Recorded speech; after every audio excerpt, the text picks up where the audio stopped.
Snake Sage Kabuto. After Orochimaru went down, Kabuto didn't just replace him, he surpassed him.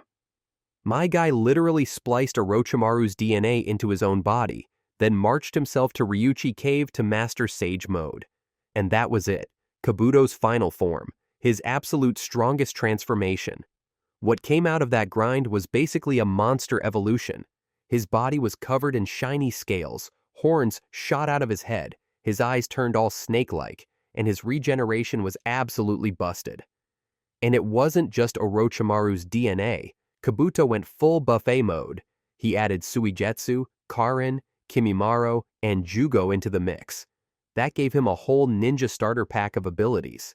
Kimimaro's broken bone, kekkei genkai. Check Tayuya's cursed flute, genjutsu.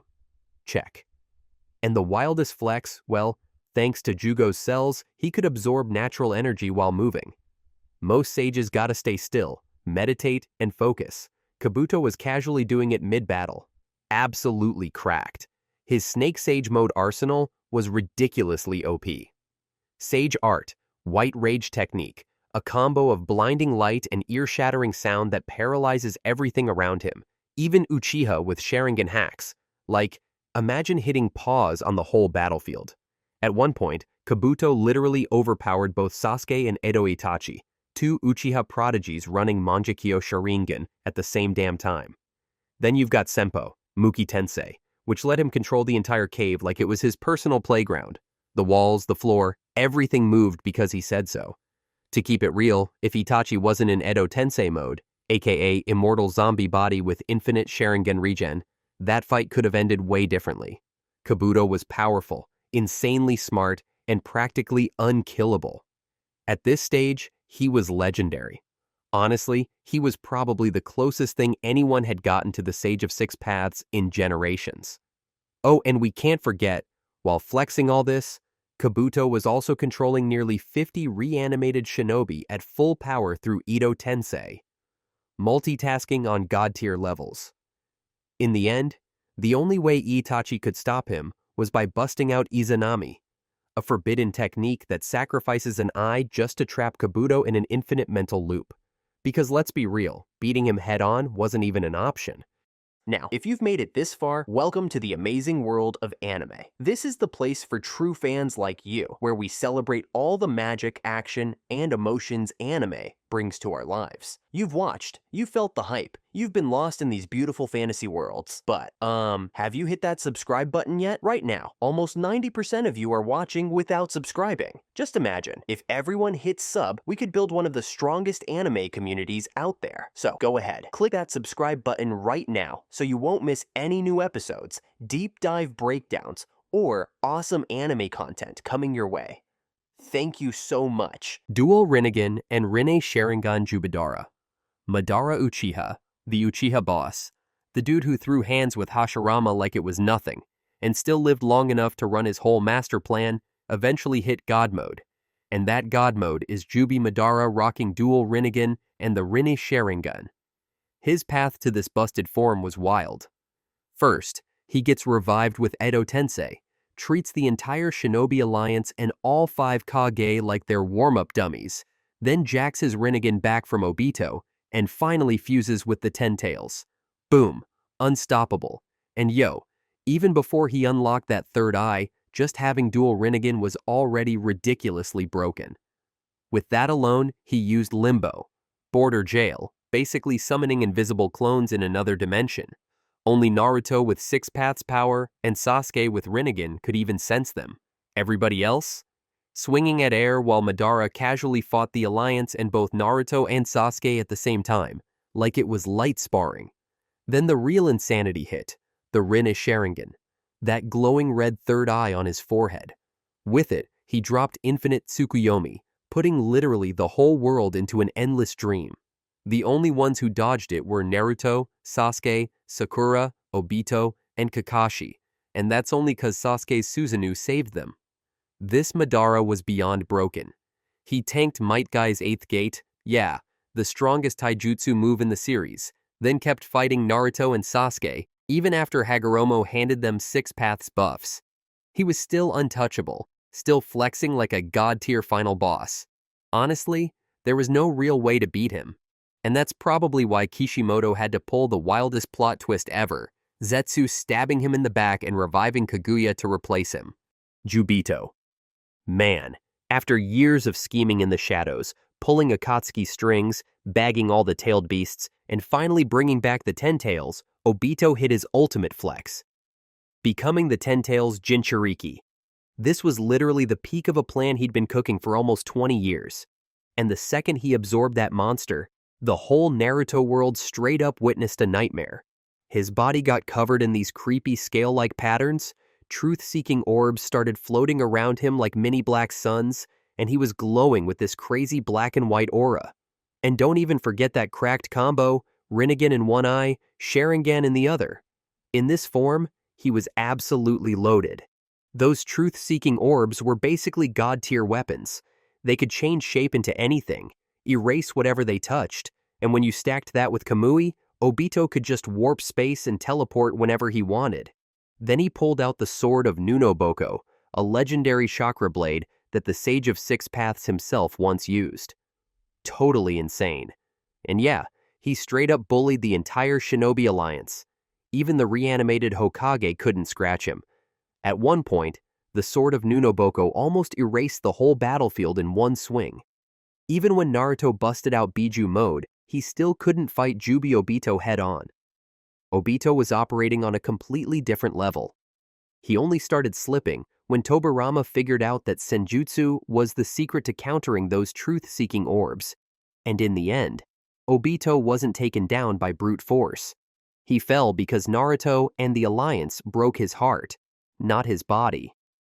Ah yes, the legendary Talk no Jutsu, still undefeated, still running the streets since day one.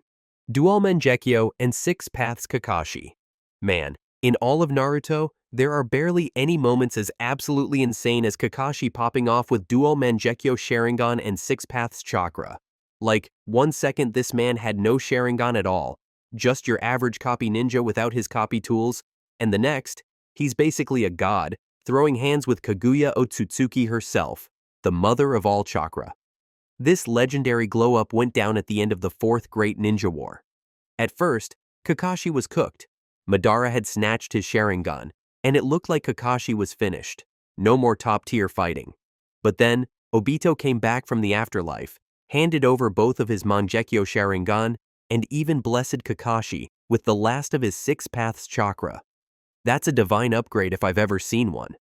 And bro, anyone with even a single drop of Six Paths Chakra jumps instantly to God tier. Hashirama, the so-called god of shinobi, literally couldn't compete with that. Six Paths buffs hit way different. And here's the wild part. Kakashi didn't just get his second Mangekyo and stand around. Nah, he went full beast mode instantly. No warm-up, no training arc, just straight into god tier combat. He summoned a full-body Susanoo on the spot. And of course, it had Kakashi's signature scar on the eye, because even in his ultimate form, my guy had to stay stylish. The moves were next level, totally cracked. Kamui Shuriken, he turned his Susanoo's giant shuriken into space-warping nukes, mini black holes that sent anything they touched into another dimension. Kamui Raikiri, a combo of his iconic Raikiri with Kamui's instant teleportation, meaning every strike he landed bent space-time itself, hitting enemies before they even realized they were dead. Absolutely busted. For that moment, Kakashi was literally a god-tier fighter. He was holding his own right next to Naruto in full Six Paths mode and Sasuke with the Rinnegan. Yeah, that's fact. But, like all OP buffs in Naruto, it didn't last forever. This was a one-time gift, a final send-off from Obito. Once the war ended, Obito's spirit dipped, and Kakashi lost the Six Paths Chakra and both Sharingan. He went right back to being the chill, masked sensei, reading his books and playing it cool. Still, during that one insane moment, Kakashi was a legend. Indra Susanoo Sasuke. After teaming up with Naruto to clap Kaguya Otsutsuki, Sasuke got the craziest upgrade ever. Hagoromo himself pulled up and dropped Six Paths Chakra on him, unlocking that busted Rinnegan in his left eye. And then, for his final showdown with Naruto at the Valley of the End, Sasuke pulled out his ultimate form. First, he hit a Chibaku Tensei so big it trapped all the tailed beasts, then absorbed their chakra like it was nothing.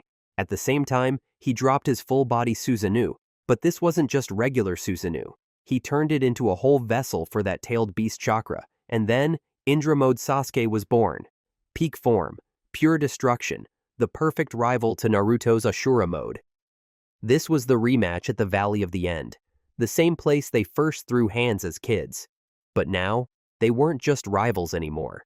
They were literally the two strongest shinobi the world had ever seen. And in this state, Sasuke fired off his most broken jutsu, Indra's arrow. Imagine a gigantic lightning-charged chakra arrow, boosted by all 9 tailed beasts, plus Sasuke's own Chidori-style lightning. This wasn't a normal attack. It was a one-shot Godslayer move. That arrow was so damn powerful, it went toe-to-toe with Naruto's 6 Paths Biju Dama Rasen Shuriken, an attack fueled by 6 Paths chakra and Kurama's power. When those two jutsu collided, the explosion was so massive it completely destroyed the giant statues of Hashirama and Madara, reducing them to dust. The end of the Senju vs. Uchiha feud, the final clash between Ashura and Indra's reincarnations. Night Guy.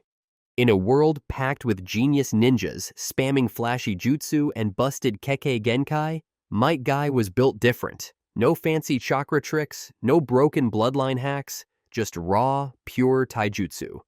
That alone was enough to make Ten Tails Jinchuriki Madara Uchiha, arguably the strongest dude in ninja history, literally go, "Oh, you're qualified."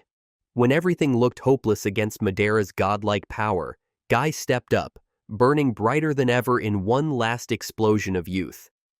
The 8th gate is the peak, the absolute final form, where he turns into a walking inferno right in front of the strongest opponent ever. Guy had been training his whole life for this exact moment.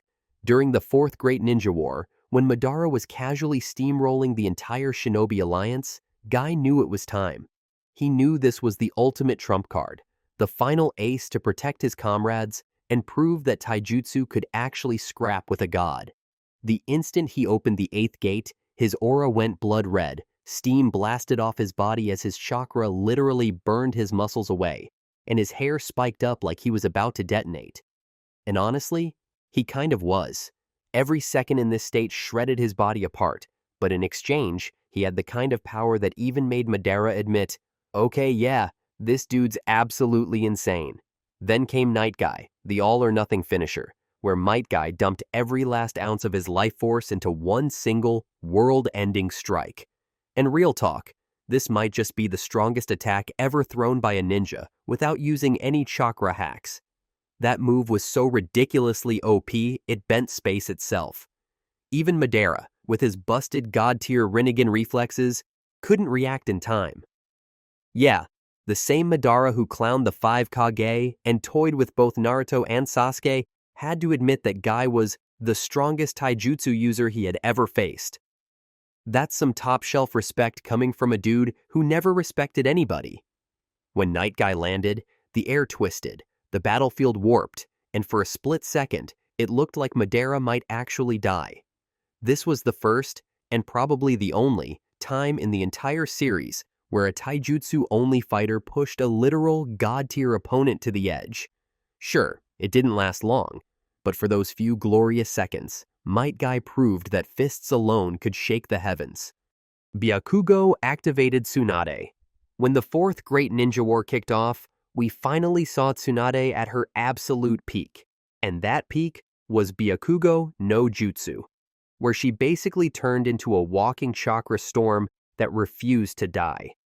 Tsunade, along with the other 4 Kage, had to go head-to-head with the most broken enemy ever, Madara Uchiha, revived with Edo Tensei.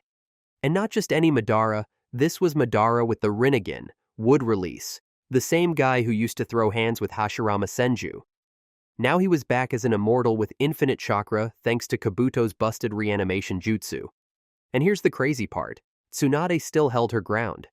Ever since losing Nawaki and Dan, she had been stockpiling chakra inside that diamond seal on her forehead. When she finally popped it open, the ninja world got to see just how ridiculously tanky she really was. The second Byakugo activated, that seal exploded outwards, sending black markings across her body, like war paint. Her chakra surged to the max, triggering creation rebirth at full throttle, meaning she could regenerate instantly from literally any injury, even attacks that would one-shot almost anyone else. This was her chaos mode, her temporary god-tier tank form, where her strength, speed, and durability shot way past normal human limits. I mean, she literally got impaled by Madara's Susanoo blade and just shrugged it off, kept throwing hands like nothing even happened. She turned into a one-woman shield, constantly healing herself while also keeping the other Kage alive, tanking Madara's insane attacks and buying everyone time to keep fighting. And of course, you can't bring up Byakugo without mentioning Sakura. She followed in Tsunade's footsteps, mastered the same technique, and proved she was every bit as much of a tank.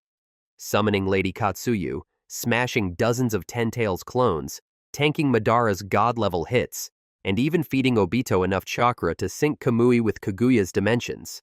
Wildly impressive. Since their abilities basically mirror each other, I won't go super deep into Sakura here. But the bottom line, Byakugo made both Tsunade and Sakura legendary tanks. Baryon Naruto. In Boruto, the leaf was literally hanging by a thread. The big boss pulling up was Ishiki Otsutsuki. Yeah, the dude even stronger than Kaguya herself, ready to nuke the village and snatch Boruto as his next vessel. And then, Naruto hit us with Baryon mode, a form so wild, we'd never seen anything like it. Basically, him and Kurama's chakra got burned away to create a brand new energy, kinda like nuclear fusion. The downside is that Kurama was never gonna make it out alive. But bro, the look was crazy.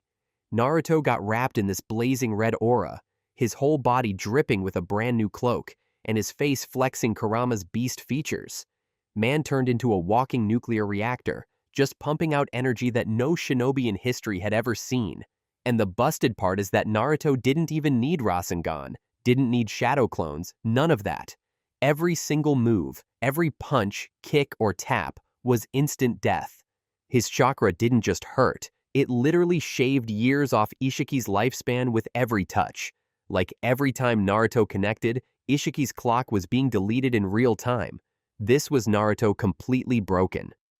Kurama Chakra mode and 6 Paths Sage mode already made him the strongest ninja alive, but Baryon mode was god-tier nonsense. He was so fast, so disgustingly strong, Ishiki, with his Byakugan and centuries of combat knowledge, couldn't even react. Naruto was just absolutely blitzing him. But yeah, the trade-off was brutal. Kurama paid the ultimate price. The Nine Tails, his partner since the day he was born, was gone for good. Naruto lost all his tailed beast powers. Or, well, at least until Kurama kinda made his comeback through Himawari later. KCM Sage, Minato. Minato Namikaze, the Yellow Flash. Dude was already famous for his insanely broken speed and his big brain battle IQ. But in the Fourth Great Ninja War, he went way past legendary.